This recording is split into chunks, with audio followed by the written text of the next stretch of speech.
Pan ചൂടായതിലേക്ക് 1 table spoon വെളിച്ചെണ്ണ ഒഴിച്ചു കൊടുത്ത് ഇനി ഇതിലേക്ക് 5-6 അല്ലി വെളുത്തുള്ളി കട്ട് ചെയ്തതും ഒരു ചെറിയ കഷ്ണം ഇഞ്ചി കട്ട് ചെയ്തതും ഇനി ഒരു പച്ചമുളക് കട്ട് ചെയ്തതും ചേർത്ത് നന്നായി വഴറ്റിയതിന് ശേഷം മീഡിയം സൈസിലുള്ള ഒരു സവോള കട്ട് ചെയ്തതും 1 ടീസ്പൂൺ ഉപ്പും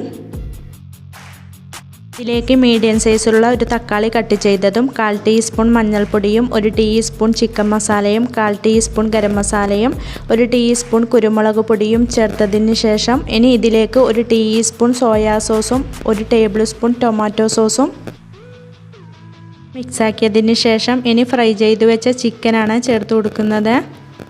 ഇനി 1/2 കപ്പ് മക്രോണി ഉപ്പും മഞ്ഞൾപ്പൊടിയും ചേർത്ത് വേവിച്ചത് വെള്ളം ഊറ്റിക്കളഞ്ഞതിന് ശേഷം ചേർത്ത് കൊടുത്ത് ഇനി കുറച്ച് മല്ലിയില കട്ട് ചെയ്തതും ചേർത്ത് നന്നായി മിക്സാക്കി എടുത്താൽ നല്ല ടേസ്റ്റിയായ മക്രോണി ഇവിടെ റെഡിയായ.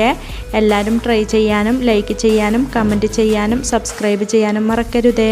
Thank you for watching.